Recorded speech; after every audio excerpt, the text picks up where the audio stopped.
बहुत दिल हिला देने वाला टॉपिक, और ये ऐसा टॉपिक है कि इस पे आपने इस टॉपिक को सिलेक्ट करके मेरे ख्याल से मेरे ऊपर एहसान किया, क्योंकि मैं ये समझता हूँ कि हमें इस पे बहुत ज़्यादा बात करने की ज़रूरत है। अच्छा, धुतकारना तो आप समझिए कि सेकंड थर्ड स्टेप है। हम नाम ही उनका डिफरेंट कर देते हैं भाई, हम अपने से नाम अलग कर देते हैं। किसी की आँख नहीं है तो हम क्या कहते हैं उसको, कोई ख़त छोटा है तो हम क्या कहते हैं, किसी का हाथ नहीं है, किसी का पाँव नहीं है, क्या कहते हैं, अलग कर देते हैं अपने आप से, अपने से अलग कर देते हैं, अपने से पीछे चलवाते हैं। किसी का स्पेशल बच्चा पैदा हो गया है तो उस पूरे ख़ानदान को अलग कर देते हैं। किसी के घर में कोई बेटी इस तरह की है, जहनी मरीज़, तो उस घर के बारे में क्या लोगों के क्वेश्चन होते हैं।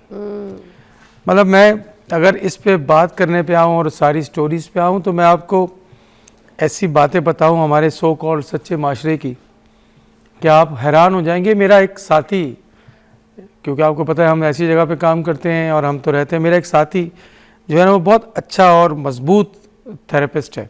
उसने ज़ाती ज़िंदगी की एक कहानी सुनाई, और ज़ाती ज़िंदगी की कहानी उसने ये सुनाई कि हमारे 2 बहन भाई स्पेशल, हमारे 2 बहन भाई स्पेशल हैं, मतलब ही इज़ नियर अबाउट 50 और उससे अबव ही होंगे उसकी एज भाइयों की।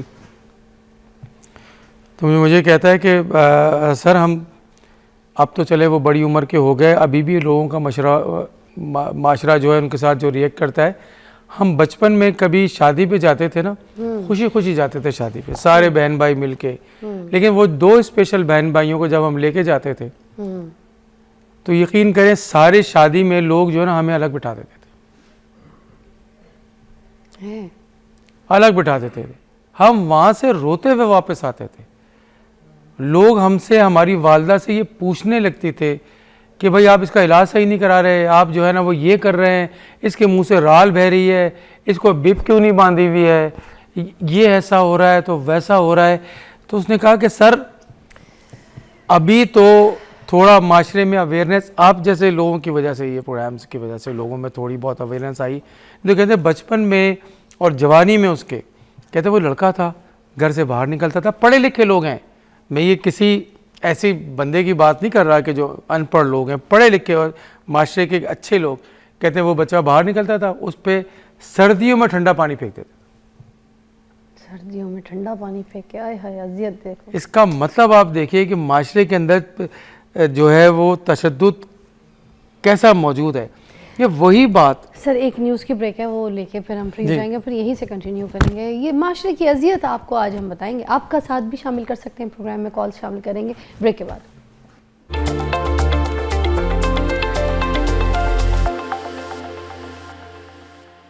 अच्छा, जैसे ये आप जाहिर सी बात है ऐसे लोग जो कि ज़माने से ठुकराए हुए हैं, धुतकारे हुए हैं और दर्द में तकलीफ़ में, इनका एक अपना ना सिनेरियो जिसमें ना उनकी सिचुएशन को कोई समझ नहीं पा रहा, कोई दिमागी मरीज़ भी हो जाते हैं, कोई स्ट्रेस का बहुत ज़्यादा शिकार हो जाते हैं, कोई बुरे हरकतों में पड़ जाते हैं, जाहिर सी बात है नशा तमाशा तभी होता है।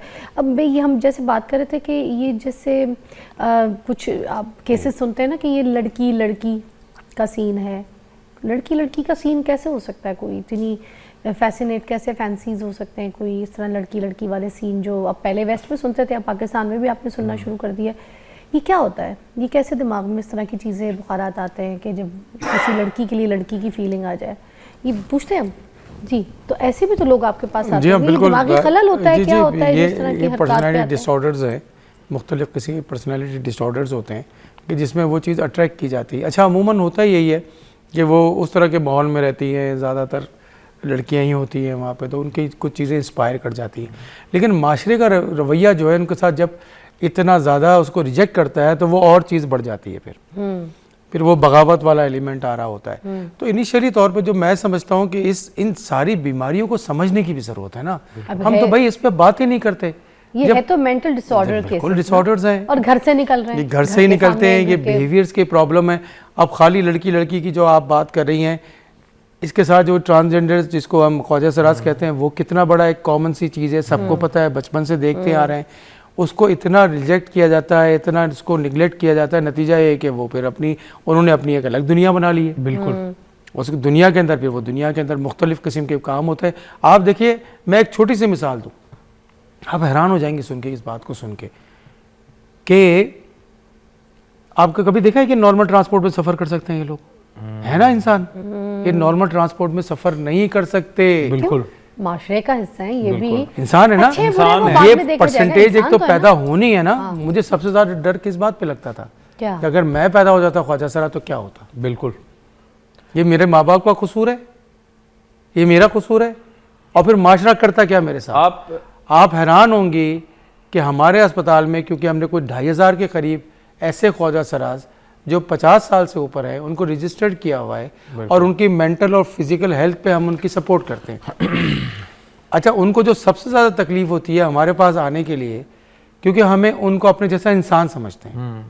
हम बिल्कुल ये नहीं समझते कि वो हमसे अलग है, कुछ और हम है। उनको इंसान समझते हैं। वो कहते हैं डॉक्टर साहब हमें आपके पास आने के लिए सबसे तकलीफ है वो ट्रांसपोर्ट है। हमें 4-5 लोग जमा होकर हम किसी चिंची में रक्शे में आते हैं, वो इतना पैसा पड़ जाता है कि जो आपकी दवा है वो हमें वारे नहीं खाती। बिल्कुल सही। आप कैसी, क्योंकि अगर एक दफ़ा वो किसी बस में या किसी लोकल ट्रांसपोर्ट में, तो उनके साथ जो चुटकियां काटना, उनको जलील करना, उनको हैरेसमेंट करना, वो इतना खतरनाक होता है कि उन्होंने ये सफ़र करना ही छोड़ दिया है। ये आप वो किस्सा भी बता रहे थे कि मैं बिल्कुल फिजा में सबसे पहले एक छोटी सी बात करूंगा कि ये जो हरासमेंट का सिलसिला है ना, ये बड़े होके नहीं बचपन से शुरू हो जाता है, क्योंकि इन बच्चों की शख्सियत किसी और तरह की होती है, इनको चीजें कुछ और पसंद होती हैं। ये लड़का एक बच्चा होता है जो बच्ची की तरह एक्ट करता है बचपन से, एक किस्म की नहीं 14 किस्म के जेंडर है मेडिकली भी, ठीक है ना। तो ये इन बच्चों को समझने की जरूरत है, इनको ना के कहने की ओए तू मतलब खुसरा हिजड़ा, इनके मुख्तलिफ जनाना जनखा और इस तरह के गंदे और खुसरी व्हाटएवर, मतलब हाँ छक्का, ठीक है ना। ये बच्चे स्कूल्स में भी, मेरे साथ भी क्लास में ऐसे बच्चे थे और हम भी ये करते रहे हैं। मैं ऐसे ही कहूँ कि हम जी बहुत ऐसे हैं, पर ग्रेजुअली आई रियलाइज्ड कि नहीं यार, ये भी उतने इंसान है जितने हम हैं। अगर उनका जो भी रुझान है या जो भी वो करना चाह रहे हैं उसके अगेंस्ट वो अब्यूज नहीं डिजर्व करते। क्या आप इनको कहो कि तुम ऐसे हो ऐसे हो ऐसे हो इसलिए उधर बैठो, ये नहीं खाना, इधर नहीं करना। अगर आपने किसी को बुली करना है ना, तो आप अपने जैसे को करो। अपने से कमजोर को या अपने से कम को के सामने बदमाश बनने से कुछ नहीं होता। और ये सिलसिला फिर उनका जो ये सारा ये जो प्रोसेस है ना अब्यूज होने का, ये छोटी उम्र से शुरू होता है, करते करते फिर मेंटली और इमोशनली अब्यूज तो वो घर वालों से भी हो रहे होते हैं। ऐसे ना चलो, ऐसे ना बैठो, ऐसे ना खाओ, ये ना करो, वो ना करो।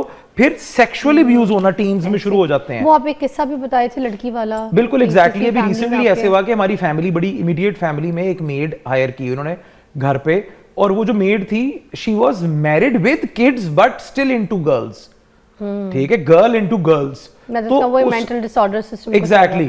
तो उसने वो कुछ उठपटांग बातें अपनी बाजी के साथ करना शुरू की, जिस वजह से फिर उनके घर में और बच्चियां भी थीं, तो उसको फौरन उन्होंने जॉब से रिमूव किया, उसका हिसाब वगैरह देके कि कल को ये बच्ची किसी भी तरह छोटी बच्ची को या किसी और को फिजिकली अब्यूज ना कर दे। तो ये बड़ा एक सिलसिला है जिसको हमें अच्छी तरह परख करके फिर बच्चों के साथ अपने बच्चे छोड़ने चाहिए। अब ये नशैया जो हम लोग सुन रहे होते हैं कि भाई ये, जैसे मैंने पहले भी बात जिक्र की कि गटर का ढक्कन चोरी कर लेंगे तो कोई सरिया लगाए तो चोरी कर देंगे। तो भाई अभी जो चोरी करके नशा कर रहे हैं, हम इस पर तो बात करते हैं, इनको पकड़ो, इनको फड़ो, ये नशे वाले हैं। मगर ये मुझे बताइए कि ये जो नशे पे पड़े, ये अपनी मर्जी से नशेई बने, या जो लोग कहते हैं कि इश्क में किसी को नाकामी हो गई तो वो नशेई बन गया, इस हद तक चला गया, या कोई घर में ऐसे मामलात हो गए जिसकी वजह से नशेई में, या कहीं माशरे में कहीं ना कहीं इनको धुतकारा गया, इनको जलील किया गया, इनके साथ अजियत की गई है मेंटली, जिसकी वजह से नशेई बने। प्लीज़ इसको बयान देखिए, पहली बात हो कि नशे को की बीमारी को समझने की ज़रूरत है। कुछ लोग जो हैं वो कभी कोई नशा करते हैं तो इसको हम कहते हैं ओकेजनल यूज़र। ओकेजनल यूज़र, मैंने जैसे फॉर एग्जांपल मैंने ज़िंदगी में एक दफ़ा सिगरेट पी है तो वो एडिक्शन नहीं है, नशे की बीमारी नहीं है। कुछ लोग कहलाते हैं हैबिचुअल यूज़र, जो सुबह एक सिगरेट पीते हैं, शाम एक सिगरेट पीते हैं, उसका बेनिफिट लेते हैं, ठीक है। ये एक नॉर्मल बिहेवियर है और आपने देखा है कि लोग इन चीज़ों से फ़ायदा उठाते हैं। लेकिन एक है एडिक्शन, जिसको नशे की बीमारी कहते हैं। मैं सिगरेट की बात इसलिए कह रहा हूँ कि ये हर आदमी को समझ में आनी चाहिए। अगर एक शख्स दिन में 100 सिगरेट पीना शुरू कर दे तो फिर उसके वो बेनिफिट लेने के बजाय उसके साइड इफेक्ट लेता है। बिल्कुल। और वो ज़िंदगी के 4-5 जो एस्पेक्ट्स हैं जिसको हम हेल्थ कहते हैं, वो सारे के सारे डिस्टर्ब हो जाते हैं। उसकी फैमिली, उसकी जॉब, उसकी फिजिकल हेल्थ, उसकी मेंटल हेल्थ, वो सब डिस्टर्ब हो जाते हैं। और उसकी वजह से बॉडी में एक ऐसी चेंज आती है कि वो जो है ना उस पर उसकी जब तक ट्रीटमेंट नहीं होगी उसको फ़ायदा नहीं होगा। अच्छा, हमारे माशरे में जो एक बहुत बड़ी बदकिस्मत की ना फिज़ा, हम ये समझते हैं ये बदमाश है, हम उसको बीमार नहीं समझते। बिल्कुल। देखिए, अगर हम उसको बीमार समझने लगेंगे ना तो बीमार का इलाज क्या है भाई? अस्पताल और ट्रीटमेंट। और अगर बदमाश है तो उसका इलाज क्या है? जेल, सज़ा। तो ये दो डिफरेंट चीज़ें हैं, ऐसे ही है। इसको समझने की सख्त ज़रूरत है। जब वो इस हाल में चले जाते हैं, जो रोडों में पड़े, ये बीमार हैं, अच्छा, ये बीमार है। बीमार है भाई, इनको ट्रीटमेंट की ज़रूरत है।